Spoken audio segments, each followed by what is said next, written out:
Now that you're here, just leave everything outside. The kind of person that you are, the kind of success you've achieved, and the kind of problems that you have. Just come in as a human being. Welcome to MadMan.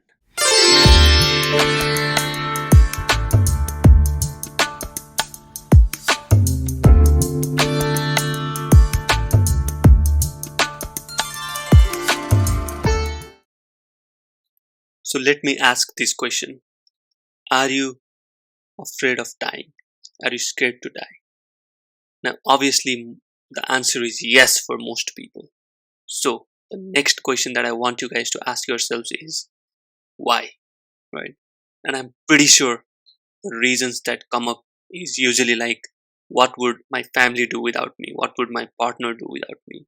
Or what would some situation be without me, right? So, let me repeat this quote from Charles Horton Cooley, an American socialist.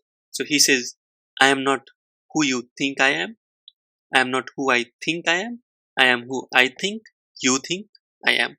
So, usually, what I'm trying to say is the kind of person that we think we are, the kind of perception that we have of ourselves, is usually what we think other people think we are. So, it's almost like we are looking through other people's eyes at ourselves using the information that we have now. What do I mean by that? So, what do I mean by that is, let's take, for example, you don't like when someone does not answer your call, right?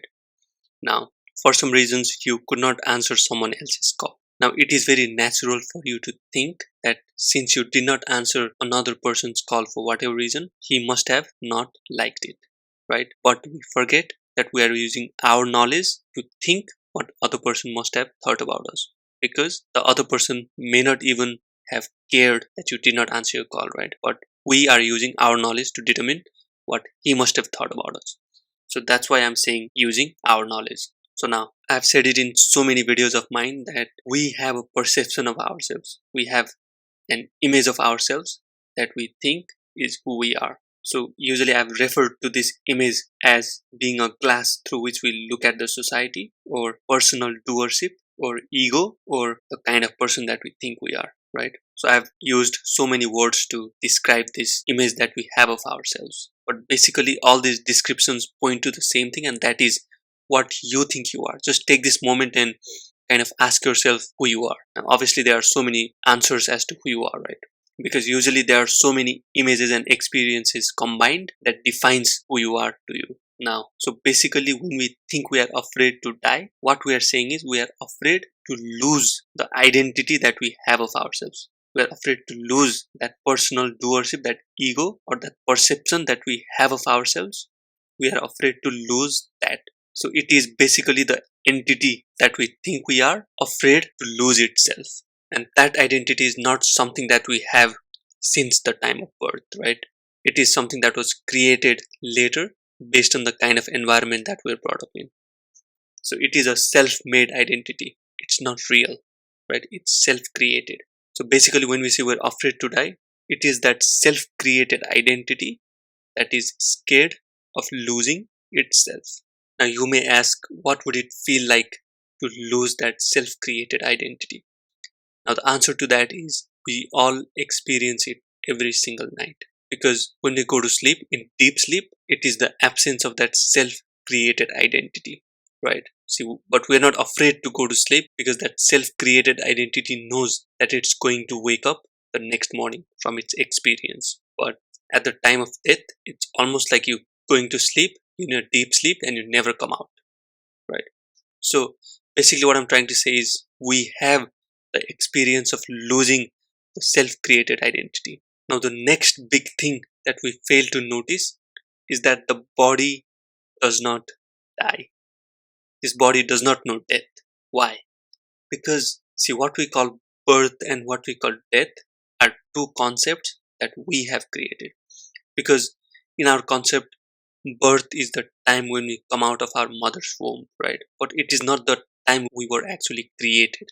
So the most important thing that we have to notice is birth is not the time we were created, but it was just the time we came out of our mother's womb. So the process of creation was always there. Similarly, what we call death is the time when this body stops breathing.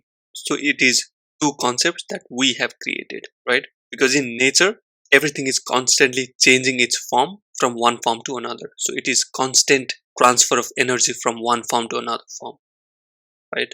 So what I'm trying to say is birth and death are just two concepts that we have created. There is no birth and death in nature. It is like a flowing water, and we have pointed out two points in that flowing water and called one birth and another death. But the water is always flowing. So in the same manner, everything in nature is constantly changing its form from one form to another.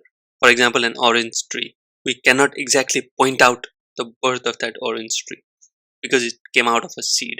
Now, that seed was formed in another orange. So what I'm trying to say is there is no exact point of time that something was created, because just like one of the other videos, everything is energy, and energy cannot be created or destroyed, but it can only be transformed from one form to another. So it means that nothing in nature is created, but it is merely changing its form from one form to another. So in similar fashion, birth and death are just two concepts that we have created, but this body always existed in some other form in nature, and this body will continue to exist in some other form in nature. Only during this period of 70-75 years, how much ever you live, this body has taken the form of the human being that you are. So this body does not know death.